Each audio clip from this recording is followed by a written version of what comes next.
Pasamos a otro tema. Mientras se agudiza el conflicto con Venezuela, la prensa estadounidense descubrió un operativo para vender en forma ilegal el petróleo venezolano dirigido a Cuba en los mercados internacionales.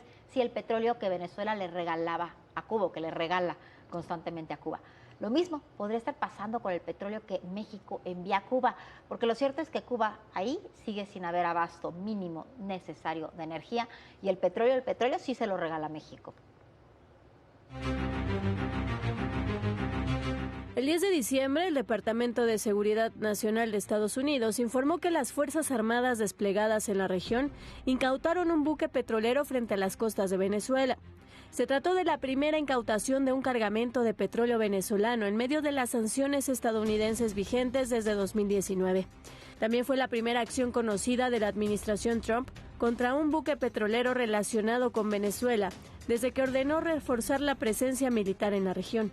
Este fin de semana, el diario New York Times publicó que el buque petrolero venezolano tenía como destino Cuba y que el principal responsable del manejo del flujo de crudo entre esas naciones es el empresario panameño Ramón Carretero.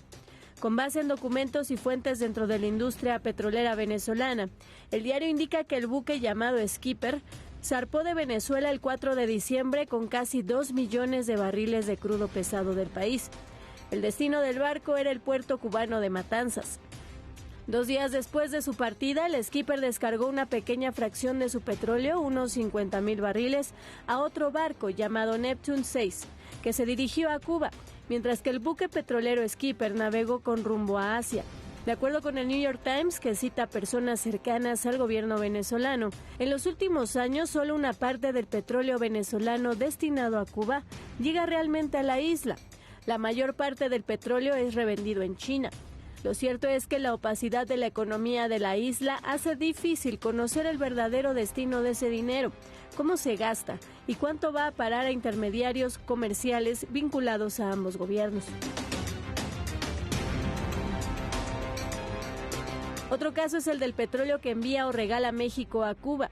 Mientras Pemex sigue a la deriva con números cada vez más rojos, donde la inversión cayó 29% y la producción sigue en caída, la cual se ubica en apenas 1.600.000 barriles diarios.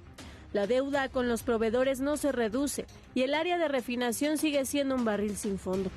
Regalar el petróleo a Cuba bajo la bandera de apoyo humanitario podría tener un fin distinto a que cada vez hay más indicios de que ese crudo podría ser de los mecanismos ilegales de contrabando en el que participan la isla y Venezuela. El artículo del New York Times revela que esos países están utilizando diferentes métodos, lo que denominan una flota oscura, es decir, de buques no regulados, sin seguros internacionales y con transponedores apagados para ocultar su ubicación. La triangulación consiste en el involucramiento de intermediarios y empresas en terceros países, como Panamá, que gestiona el flujo del crudo.